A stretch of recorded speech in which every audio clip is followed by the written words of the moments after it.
মুহাম্মদ রাসূলুল্লাহ সাল্লাল্লাহু আলাইহি ওয়াসাল্লাম হলেন পৃথিবীর শেষ নবী। তার আগে অনেক নবী রাসূল আল্লাহ তাআলা প্রেরণ করেছিলেন। এই আগে যেই নবী রাসূল প্রেরণ করেছে তাদের সাথে আল্লাহ পাক রব্বুল আলামিন কিভাবে কথা বলতেন? আল্লাহ পাক রব্বুল আলামিন আগে যত নবী পাঠিয়েছেন, প্রথম পাঠিয়েছেন আদমকে। তাকে ডেকে বলেছিল, ইয়া আদম, ইয়া ইব্রাহিম, ইয়া মুসা, ইয়া ঈসা, ইয়া হারুন। নাম ধরে ডেকেছে। কি ধরে ডেকেছে? নাম ধরে ডেকেছে। কিন্তু আপনি যদি দেখেন আমার নবী, আপনার নবী, দু জাহানের বাদশা নবী জনাব মুহাম্মদ রাসূলুল্লাহ সাল্লাল্লাহু আলাইহি ওয়াসাল্লামকে কোরআনের কোথাও মুহাম্মদ বলে আল্লাহ পাক রব্বুল আলামিন ডাক দেন নাই। বড় করে বলি সুবহানাল্লাহ। অন্য অন্য নবীদেরকে কি ধরে ডেকেছে? হে আদম, ইয়া মুসা, ইয়া ঈসা, ইয়া ইব্রাহিম, ইয়া ইসমাইল। কিন্তু কোরআনের কোথাও আল্লাহ পাক রব্বুল আলামিন হে মুহাম্মদ বলে ডাকেন নাই। তাহলে কি বলে ডেকেছেন? রব্বুল আলামিন ডেকেছেন বিশেষ গুণবাচক নাম দিয়ে, যেন রসুলের সম্মানহানি না হয়। আল্লাহ পাক রব্বুল আলামিন যখন রসুলকে সম্বোধন করতেন তখন বলতেন ইয়া রাসূলুল্লাহ, ইয়া নবী আল্লাহ। বড় করে বলি সুবহানাল্লাহ। আর বলতেন ইয়া আইয়ুহাল মুদ্দাসসির, ইয়া আইয়ুহাল মুজাম্মিল। এভাবে করে আল্লাহ পাক রব্বুল আলামিন তার রসুলকে সম্বোধন করতেন। তাহলে বোঝা গেল যে অন্য অন্য নবী থেকে কাকে বেশি সম্মান দিয়েছে? আমার রসুল, আপনার রসুল, দু জাহানের বাদশা নবী জনাবে মুহাম্মদ রাসূলুল্লাহ সাল্লাল্লাহু আলাইহি ওয়াসাল্লামকে কি দিয়েছেন? অগ্রাধিকার দিয়েছেন। আল্লাহ তাআলা তার হাবিবকে অগাধ ভালোবাসতেন। পৃথিবীর সবচাইতে প্রিয় ব্যক্তি ছিল কে? রাসূলুল্লাহ সাল্লাল্লাহু আলাইহি ওয়াসাল্লাম। সেই রসুল সম্পর্কে আল্লাহ পাক রব্বুল আলামিন বলেন লা তাজআলু দুআআর রাসূলি বাইনাকুম কাদুআই বা'দিকুম বা'দা। আল্লাহ পাক রব্বুল আলামিন বলেন তোমরা যখন একজন অপরজনকে আব্দুল সালাম, আব্দুল কালাম, আব্দুর রহিম, আব্দুল মালিক বলে ডাকো, সেভাবে তোমরা আমার রসুলকে হে মোহাম্মদ বলে ডাকিও না। বড় করে বলি সুবহানাল্লাহ। তাহলে রসুলকে ডাকার সময় সম্মানের সাথে ডাকার জন্য আল্লাহ পাক রব্বুল আলামিন, তোমরা যখন একজনের সাথে আরেকজনের কথা বলো অমুক অমুক, সেভাবে তোমরা আমার রসুলকে নাম ধরে ডাকিও না। খুদ আল্লাহ পাক রব্বুল আলামিন ডেকেছেন কি ইয়া রসুল আল্লাহ, ইয়া নবী আল্লাহ বলে আল্লাহ পাক রব্বুল আলামিন কি করেছেন? সম্বোধন করেছেন।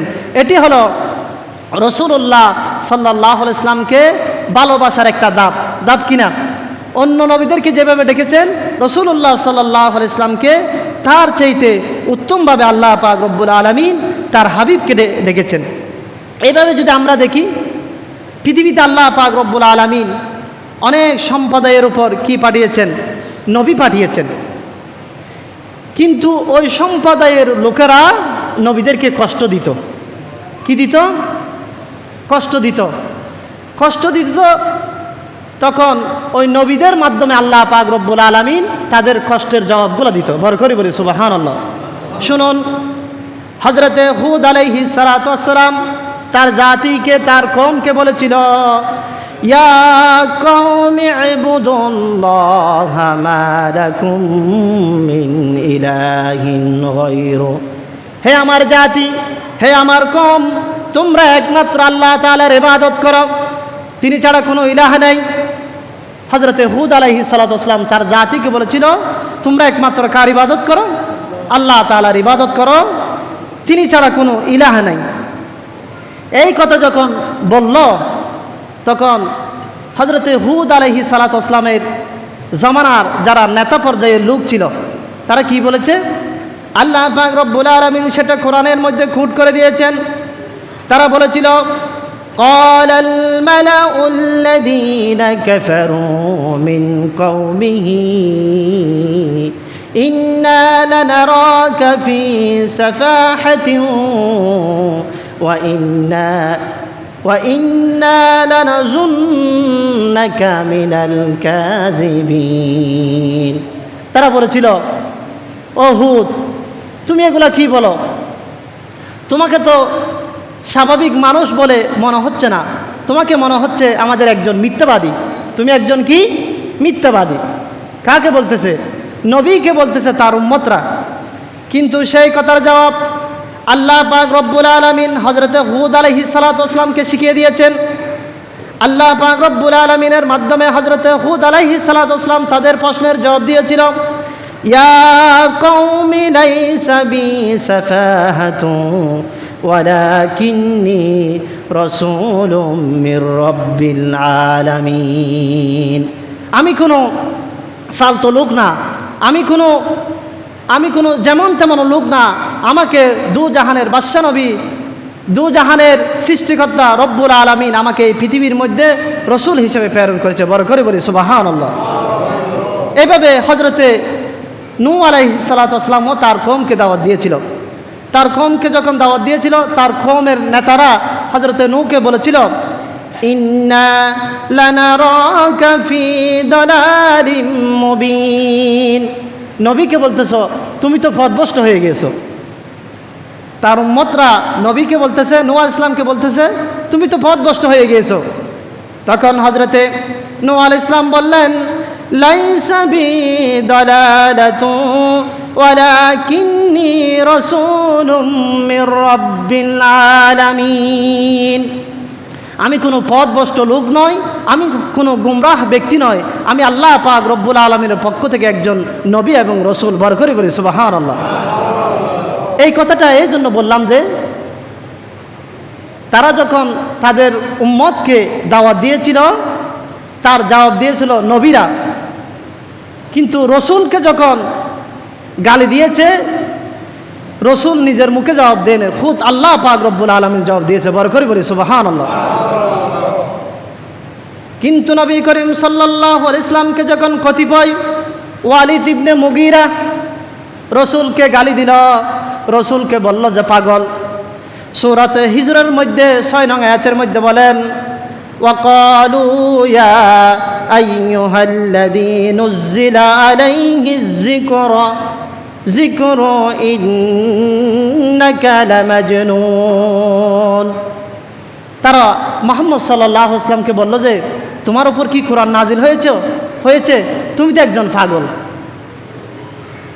রাসূলুল্লাহ সাল্লাল্লাহু আলাইহি ওয়াসাল্লামকে বলল কি? পাগল। কিন্তু 40 বছর আগ পর্যন্ত, নবুয়ত পাওয়ার আগ পর্যন্ত রাসূলুল্লাহ সাল্লাল্লাহু আলাইহি ওয়াসাল্লাম আরবের মধ্যে ছিল আল আমিন নামে প্রতিষ্ঠিত। বড় করে বলি সুবহানাল্লাহ। যখনই তাদের কাছে কোরআনের দাওয়াত দিল, তখন রসুলকে কি বলা হলো? পাগল বলা হলো। এর জবাব কিন্তু রসুল দেন নাই, এর জবাব খুদ আল্লাহ পাক রব্বুল আলামিন দিয়েছেন। রব্বুল আলামিন বলেন, ওয়ামা সাহিবুকুম বিমাজনুন। তোমাদের বন্ধু, তোমাদের সাথী, সেই কখনো পাগল নয়। বড় করে বলি সুবহানাল্লাহ। অন্য নবীদের তারা নিজে জবাব দিয়েছে, এখানে কে জবাব দিয়েছে? আল্লাহ তাআলা জবাব দিয়েছে। আল্লাহ পাক রব্বুল আলামিন আরো বলেন, মা আনতা বিনিআমাতি রাব্বিকা বিমাজনুন। যিনি দয়াময় প্রভু, তিনি কখনো আল্লাহ পাক রব্বুল আলামিন পাগল হিসেবে পৃথিবীর মধ্যে প্রেরণ করেন নাই। বড় করে বলে সুবহানাল্লাহ। তুমি তো পাগল নয়, বরং আল্লাহ পাক রব্বুল আলামিন রসুলকে আরো সান্ত্বনা দিচ্ছেন, ওয়া ইন্না লাকা লাআজরান গায়রা মামনুন। আমি আল্লাহ পাক রব্বুল আলামিন আপনার জন্য অসংখ্য নিয়ামত রেখে দিয়েছি। বড় করে বলি সুবহানাল্লাহ। রাসূলুল্লাহ সাল্লাল্লাহু আলাইহি ওয়াসাল্লামকে যখন পাগল বলা হলো, রসুল তখন মনে কষ্ট পেল। কষ্ট পেয়ে হযরতে খাদিজাতুল কুবরা রাদিয়াল্লাহু তাআলাকে এই কথা বোঝাতে লাগলো। মানুষকে যখন আমি কোরআনের দাওয়াত দিলাম, এই 40 বছর আগ পর্যন্ত আমি এই মক্কার মধ্যে প্রসিদ্ধ একজন লোক ছিলাম, আমানতদারিতা আমার কাছে মানুষ রাখতো, আমাকে আলামিন হিসেবে ডাকতো। এখন যখন আল্লাহ তাআলার আয়াত আমি মানুষকে শোনালাম, তারা আমাকে কি করলো? পাগল হিসাবে, অপবাদ দিল। আল্লাহ পাক রব্বুল আলামিন বলেন আপনি পাগল নন। আল্লাহ পাক রব্বুল আলামিন বলেন ওয়া ইন্নাকা লাআলা খুলুকিন আযীম, আপনি হলেন সর্বোত্তম চরিত্রের অধিকারী। বড় করে বলি সুবহানাল্লাহ। এই রাসূলুল্লাহ সাল্লাল্লাহু আলাইহি ওয়াসাল্লামকে যে পাগল বলেছে তার মধ্যে একজন হলো ওয়ালিদ ইবনে মুগীরা। কি নাম? ওয়ালিদ ইবনে মুগীরা রাসূলুল্লাহ সাল্লাল্লাহু আলাইহি ওয়াসাল্লামকে কি বলেছিল? পাগল বলেছিল। এটা আল্লাহ তাআলা বরদাস্ত করতে পারেন নাই। যারা যুগে যুগে রসুলের সাথে বেয়াদবি করবে, রসুলের শানে বেয়াদবি করবে, রসুলের নাম ধরে তারা যদি কুরুচিপূর্ণ কথা বলে তাদের চরিত্র কি হবে আল্লাহ পাক রব্বুল আলামিন তা সূরা কলমের মধ্যে উল্লেখ করে দিয়েছেন। ওয়ালিদ ইবনে মুগীরা সম্পর্কে আল্লাহ তাআলা কি করে দিয়েছেন? কোরআন নাজিল করে দিয়েছেন। আল্লাহ পাক রব্বুল আলামিন বলেন হে নবী আপনি রাগ করবেন না, তাদের কথায় আপনি গুসা হবেন না। যেই ব্যক্তি আপনাকে কি বলেছে, পাগল বলেছে, আপনাকে গণক বলেছে, তার চরিত্র কি হবে আমি আল্লাহ পাক রব্বুল আলামিন আপনাকে কোরআনের মধ্যে জানিয়ে দিচ্ছি। বড় করে বলি সুবহানাল্লাহ। এই ওয়ালিদ ইবনে মুগীরা সম্পর্কে আল্লাহ তাআলা 9টি কথা বলেছেন। এই কথাগুলো কি কি? আল্লাহ পাক রব্বুল আলামিন বলেন ولا تطع كل حلاف مهين هماز مشاء بنميم مناع للخير معتد أثيم عتل بعد ذلك ذنيم। ওয়ালিদ ইবনে মুগীরা ছিল আরবের সর্বশ্রেষ্ঠ ধনী। তার জায়গার পরিমাণ ছিল 60 মাইল। হিসাব করতে পারেন কত মাইল? 60 মাইল। এখান থেকে সোমনি বাজার কত মাইল হবে? আনুমানিক 4 মাইল। কিন্তু ওয়ালিদ ইবনে মুগীরার সম্পদের পরিমাণ ছিল 60 মাইল। সে যখন আল্লাহ রসুল সাল্লাল্লাহু আলাইহি ওয়াসাল্লামকে পাগল বলে গালি দিল, আল্লাহ পাক রব্বুল আলামিন তার নামে এই আয়াতগুলো নাজিল করলেন। তার মধ্যে 1 নম্বর হলো তার মধ্যে কি দুস্থিতি রয়েছে। আল্লাহ পাক রব্বুল আলামিন তার রসুলকে সান্ত্বনা দিচ্ছেন, হে রসুল আপনি দুঃখ পাবেন না, কষ্ট পাবেন না। যে ব্যক্তি আপনাকে পাগল বলেছে তার 1 নম্বর বৈশিষ্ট্য হলো সেই বেশি বেশি মিথ্যা শপথকারী। সেই বেশি বেশি কি? মিথ্যা শপথকারী। 2 নম্বর সেই মানুষের গীবতকারী। 2 নম্বর কি? মানুষের গীবতকারী। 3 নম্বর তার কোনো মর্যাদা নাই সমাজের মধ্যে। 3 নম্বর সে যদি কোনো মানুষ যদি সৎ কাজের আদেশ দেয় সে সেখানে সৎ কাজ থেকে মানুষকে বাধা দেয়। 6 নম্বর হলো সে হলো জালিম, সীমা লঙ্ঘনকারী। 7 নম্বর হলো সেই চরম পাপিষ্ঠ। 8 নম্বর হলো সেই পাষাণ হৃদয়। 9 নম্বরে যে কথাটি বলেছে সেটা বড়ই কঠিন কথা। আল্লাহ পাক রব্বুল আলামিন বলেছেন উতিন্নিম বাদা যালিকা জানিম, সে হলো যার সন্তান। বড় করে বলি নাউজুবিল্লাহ। এখন ওয়ালিদ ইবনে মুগীরা বলল যে মুহাম্মদ সাল্লাল্লাহু আলাইহি ওয়াসাল্লাম আমার সম্পর্কে যে 8টি কথা বলেছে এই 8টি দোষ আমার মধ্যে আছে। আমি বেশি বেশি করে মিথ্যা কথা বলি, মানুষের গীবত করি, আমি সুগুলহুরি করি, আমি সৎ কাজে মানুষকে বাধা দিই এবং আমি চরম পাপিষ্ঠ, ঝগড়াটে। কিন্তু একটা কথা আমার বোঝা আসে না, আমি কি যার সন্তান এটা তো আমি জানি না, আমার মাই ভালো জানে। ওয়ালিদ ইবনে মুগীরা একটা তলোয়ার নিয়ে তার মায়ের কাছে গেল। মুহাম্মদ সাল্লাল্লাহু আলাইহি ওয়াসাল্লাম আমাকে 9টি কথা বলেছে আমার সম্পর্কে, 8টি কাজ আমি করি সেটা আমিও জানি, কিন্তু লাস্ট একটা কথা বলেছে আমি নাকি যারও সন্তান সেটা তো আমি জানি না। আপনি আমার মা মুহাম্মদ কোনোদিন মিথ্যা কথা বলতে পারে না। আপনি যদি আমাকে আজকে সত্যি কথা না বলেন তাহলে এই তলোয়ার দিয়ে আমি তোমার মাথাকে দ্বিখণ্ডিত করে দিব। এই কথা বলার পরে তার মা বলল, ও আমার সন্তান, তোমার বাপ ছিল অনেক সম্পদের মালিক, তোমার বাপ ছিল অনেক সম্পদের মালিক, কিন্তু তোমার বাবার থেকে যৌন সক্ষমতা ছিল না। এই জন্য আমি তোমার সম্পদ যখন তোমার পিতার সম্পদ বাইরে চলে যাবে সেই ভেবে আমি তোমাদের রাখালের সাথে মিলিত হয়েছি। সেই মিলিত হওয়ার ফলে আল্লাহ আমি তোমাকে জন্ম দিলাম। বড় করে বলি নাউজুবিল্লাহ। আমি এক রাখালের সাথে থাকার কারণে তোমার কি হয়েছে, জন্ম হয়েছে। তাহলে এখান থেকে আমরা বুঝলাম যে যুগে যুগে যারা রসুলের সাথে বেয়াদবি করবে, রসুলের শানে বেয়াদবি করবে, তাদের আচরণ হবে এরকম, তাদের আচরণ হবে কি এরকম। এই জন্য আল্লাহ পাক রব্বুল আলামিন রসুলের সাথে উত্তম আচরণ, রসুলকে সম্বোধন করার সময় যেন আমাদের মুখ দিয়ে এমন কিছু বের না হয় যা দ্বারা রসুলের শানে কি হয়, বেয়াদবি হয়। এই জন্য আমরা কেন রসুল্লাহ সাল্লাল্লাহু আলাইহি ওয়াসাল্লামকে ভালোবাসবো, তাকে অনুকরণ করব, তার আরেকটি কারণ হলো যেখানে আল্লাহ পাক রব্বুল আলামিনের নাম রয়েছে, সাথে সাথে আল্লাহ পাক রব্বুল আলামিন তার রসুলের নাম দিয়ে দিয়েছেন। বড় করে বলি সুবহানাল্লাহ। আজানে দেখেন যেখানে আল্লাহ তাআলার নাম, তারপরে কার নাম, রসুলের নাম। যেখানে একামতের মধ্যে দেখেন যেখানে আল্লাহ তাআলার নাম, তারপরে কার নাম, রসুলের নাম। সাথে সাথে আল্লাহ পাক রব্বুল আলামিন সূরাতুল আহজাবের মধ্যে বলেন, ومن يطع الله ورسوله فقد فاز فوزا عظيما। যে ব্যক্তি আল্লাহ এবং আল্লাহ রসুলের আনুগত্য করবে ওই ব্যক্তি সফল কাম। বড় করে বলি সুবহানাল্লাহ। আবার আল্লাহ পাক রব্বুল আলামিন আরো বলেন, মান ইউতি'র রাসূলা ফাকাদ আতা আল্লাহ। যে ব্যক্তি রসুলের আনুগত্য করলো সে যেন আল্লাহ তাআলার আনুগত্য করলো। বড় করে বলি সুবহানাল্লাহ।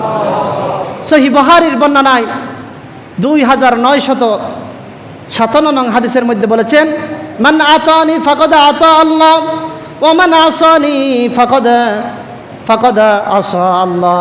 যেই ব্যক্তি রসুলের আনুগত্য করলো সে আল্লাহ তাআলার আনুগত্য করলো, আর যেই ব্যক্তি রসুলের আনুগত্য করলো না সেই আল্লাহ তাআলার আনুগত্য করলো না, সেই রসুলের নাফরমানি করলো, আল্লাহ তাআলার নাফরমানি করলো। বড় করে বলি নাউজুবিল্লাহ। তার এখান থেকে আমরা বুঝলাম যে রাসূলুল্লাহ সাল্লাল্লাহু আলাইহি ওয়াসাল্লাম আল্লাহ প্রদত্ত যা কিছু দিয়েছেন তাই বলেছেন, নিজ থেকে কোনো কথা বলেন নাই। সেজন্য রসুলকে মানা মানে কাকে মানা, আল্লাহকে মানা। সেই কথা আল্লাহ পাক রব্বুল আলামিন সূরাতুন নজমের 4 নং আয়াতের মধ্যে বলেন, রসুল যত কথা বলেছে নিজে থেকে কোনো কথা বলে নাই। রসুল বলেছেন, ওয়ামা ইয়াতিকু আনিল হাওয়া ইন হুয়া ইল্লা ওয়াহয়ুন ইউহা। রাসূলুল্লাহ সাল্লাল্লাহু আলাইহি ওয়াসাল্লাম মন গড়া কোনো কথা বলেন নাই।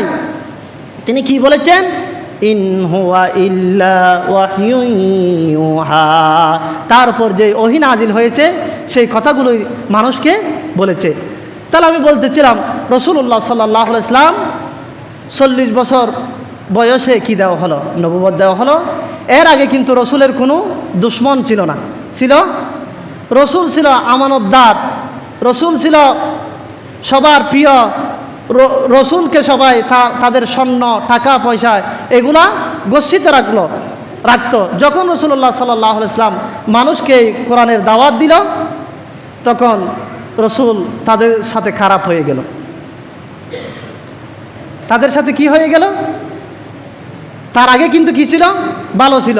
কোরআনের দাওয়াত দেওয়ার কারণে তারা রাসূলুল্লাহ সাল্লাল্লাহু আলাইহি ওয়াসাল্লামকে কি মনে করলো, খারাপ মনে করলো। এই জন্য আল্লাহ পাক রব্বুল আলামিন বলেন, ওমা ইয়ান্তিকু আনিল হাওয়া। রাসূলুল্লাহ নিজে থেকে বানিয়ে কোনো কথা বলেন না, যা বলেন আল্লাহ তাআলা যা তাকে বলেন তিনি তা বলেন। বড় করে বলি সুবহানাল্লাহ। এই জন্য নবী করিম সাল্লাল্লাহু আলাইহি ওয়াসাল্লাম কে আমরা ভালোবাসবো, তার আরেকটি কারণ হলো উম্মতের জন্য তার মধ্যে অনেক ভালোবাসা, অনেক দরদ। আল্লাহ পাক রব্বুল আলামিন সেই কথা সূরাতুত তাওবার 128 নং আয়াতের মধ্যে বলেন, লাকাদ জাআকুম রাসূলুম মিন আনফুসিকুম আজিজুন আলাইহি মা আনিতুম হারিসুন আলাইকুম বিল মুমিনিনা রাউফুর রহিম। আল্লাহ পাক রব্বুল আলামিন বলেন, লাকাদ জাআকুম রাসূল, আমি তোমাদের মাঝে তোমাদের মধ্য থেকে একজন রসুল পাঠালাম। তোমাদের মধ্য থেকে তোমাদের জন্য একজন কি পাঠালাম, রসুল পাঠালাম। সেই রসুল তোমাদের যখন কষ্ট হয়, তোমাদের যখন দুঃখ হয় তিনি তখন তোমাদের দুঃখে দুঃখিত হন, তিনি তোমাদের কষ্টে কষ্ট অনুভব করেন। বড় করে বলি সুবহানাল্লাহ।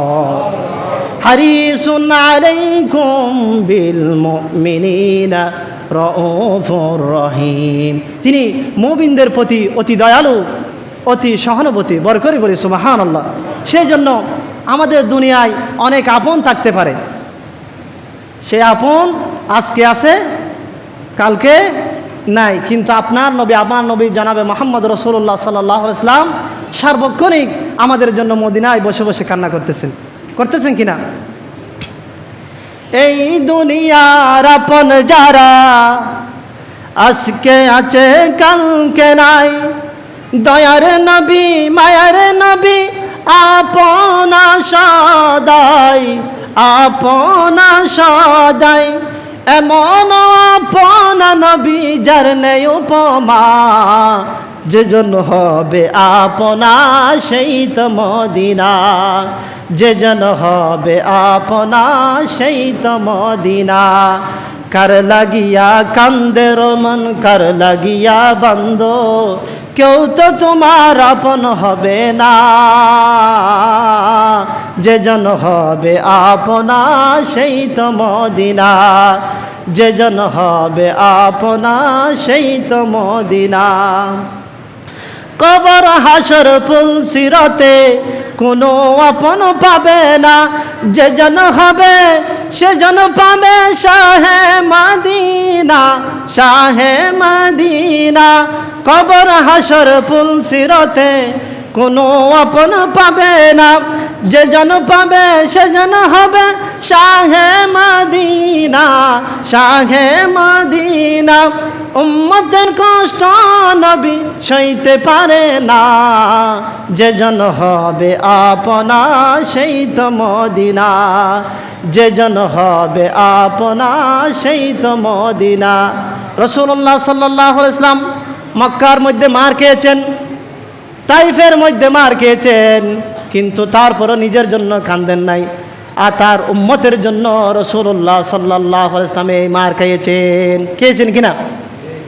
রসুল যখন এই আল্লাহ তাআলার দ্বীনের দাওয়াত সমাজের মধ্যে দিচ্ছেন, তখন সমাজের নেতারা আবু লাহাবের কাছে আসলো, বলল যে তোমার ভাইফোঁত সে যেই দ্বীনের দাওয়াত দিচ্ছে এই দিন থেকে তাকে বিরত থাকতে বলো। সে যদি বিরত থাকে, মক্কার মধ্যে সবচেয়ে যে সুন্দরী মহিলা তাকে দেওয়া হবে, মক্কার নেতৃত্ব তাকে দেওয়া হবে, কত সম্পদ লাগে আমরা তাকে দিব।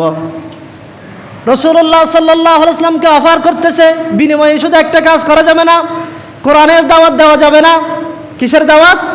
কোরআনের দাওয়াত দেওয়া যাবে না।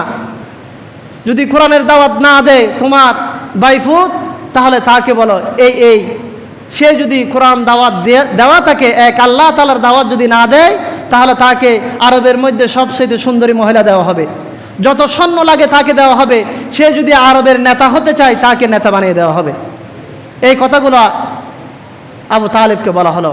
আবু তালেব এসে মুহাম্মদ রাসূলুল্লাহ সাল্লাল্লাহু আলাইহি ওয়াসাল্লামকে বললেন, আয় আমার ভাইফোঁত, আমি তোমাকে ভালোবাসি, ঠিক আছে, কিন্তু তুমি যে কাজগুলো করো সেটা ভালো আমিও জানি, কিন্তু তোমার এই কওমরা সেটা সহ্য করতে পারতেছে না, তোমাকে এই অফার দিয়েছে।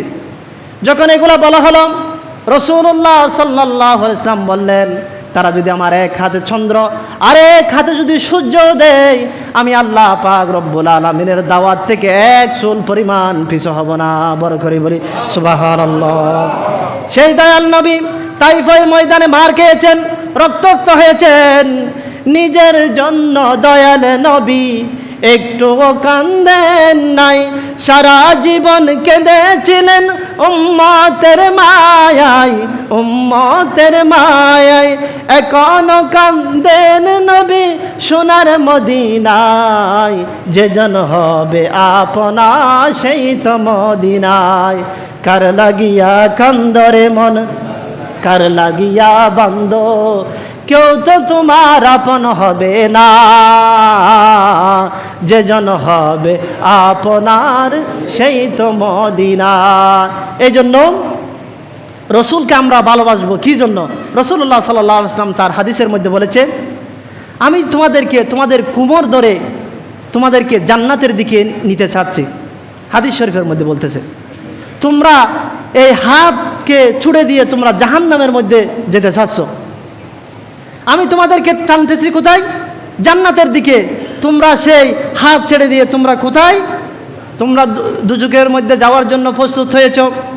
এই জন্য রাসূলুল্লাহ সাল্লাল্লাহু আলাইহি ওয়াসাল্লাম বিদায় হজের ভাষণের মধ্যে বলেছেন, রব্বি ইন্নী দাউতু কওমি লাইলান ওয়া নাহারা। এই উম্মতকে ভালোবাসে বিদায় দিনে রাতে এই উম্মতকে দাওয়াত দিয়ে গিয়েছে দিনের পথে আসার জন্য। বড় করে বলি সুবহানাল্লাহ। এইভাবে একবার রাসূলুল্লাহ সাল্লাল্লাহু আলাইহি ওয়াসাল্লাম উম্মতের গুনাহ মাফের জন্য সিজদায় পড়ে গেলেন। কার জন্য? উম্মতের গুনাহ মাফের জন্য সিজদায় পড়ে গেলেন। দীর্ঘক্ষণ সিজদা থেকে উঠতেছে না। আল্লাহ তাআলাকে বলতেছে, আমার উম্মতকে যদি আপনি গুনাহ মাফ করে না দেন তাহলে আমি সিজদা থেকে উঠব না। আল্লাহ পাক রব্বুল আলামিন সাথে সাথে কোরআন নাজিল করে দিলেন, ও আমার রাসূল, ও আমার হাবিব, আপনি আর সিজদার মধ্যে থাকবেন না, আপনি উঠে পড়ুন। ওয়ালা সাউফা ইউতিকা রাব্বুকা ফাতারদা। আমি আপনাকে দুনিয়া এবং আখিরাতে এমন দেওয়া দিব আপনি খুশি হয়ে যাবেন। বড় করে বলি সুবহানাল্লাহ। তাহলে লম্বা হাদিস, প্রত্যেক নবীদের কাছে যাওয়া হবে, আমাদের জন্য একটু সুপারিশ করুন, আমাদের জন্য একটু সুপারিশ করুন। কেউ সুপারিশ করতে পারবে না। সবাই বলবে যে শেষ জামানায় একজন নবী আসবে, মুহাম্মদ রাসূলুল্লাহ সাল্লাল্লাহু আলাইহি ওয়াসাল্লাম, তোমরা তার কাছে যাও। বড় করে বলি সুবহানাল্লাহ। তাহলে সেই উম্মত হয়ে আমরা কি গর্বিত নাকি নারাজ? গর্বিত। সেই জন্য রাসূলুল্লাহ সাল্লাল্লাহু আলাইহি ওয়াসাল্লাম আমাদের জন্য সুপারিশ করবেন। কি করবেন? সুপারিশ করবেন। তাহলে সুপারিশ করবেন কখন? রাসূলুল্লাহ সাল্লাল্লাহু আলাইহি ওয়াসাল্লাম যেই বিধানের দাওয়াত দিতে গিয়ে জমিনের মধ্যে মার খেয়েছেন, যেই বিধান জমিনের মধ্যে প্রতিষ্ঠা করতে গিয়ে না খেয়েছিলেন, কারাগারের মধ্যে ছিলেন, সে আবু তালের মধ্যে 3 বছর ছিলেন, সেই রসুলের জীবনে যদি আমরা অনুসরণ করি তাহলে রাসূলুল্লাহ সাল্লাল্লাহু আলাইহি ওয়াসাল্লাম আমাদের জন্য কি করবেন? সুপারিশ করবেন। তার যদি সারা জীবন রসুলের সুন্নত কোরআনের সাথে ছিলাম না, তাকে কি সুপারিশ করা হবে? আপনি বলেন। কোন একজন ছাত্র স্কুলে নাম লিখিয়েছে বটে, কিন্তু সে সারা বছর স্কুলে যায় না, তার কি রেজাল্ট বের হবে? সেভাবে যে রসুলকে দিয়ে আল্লাহ পাক রব্বুল আলামিন আমাদেরকে এত নিয়ামত করেছেন, শুধু আমাদের জন্য নয়, হিন্দু, বৌদ্ধ, খ্রিস্টান, আল্লাহ পাক রব্বুল আলামিন বলেন, ওয়ামা আরসালনাকা ইল্লা রাহমাতান লিল আলামিন। আমি শুধু মুসলমানের জন্য নয়, হিন্দু, বৌদ্ধ, খ্রিস্টান সকলের জন্য রসুলকে রহমত হিসেবে প্রেরণ করেছি। বড় করে বলি সুবহানাল্লাহ। সম্মানিত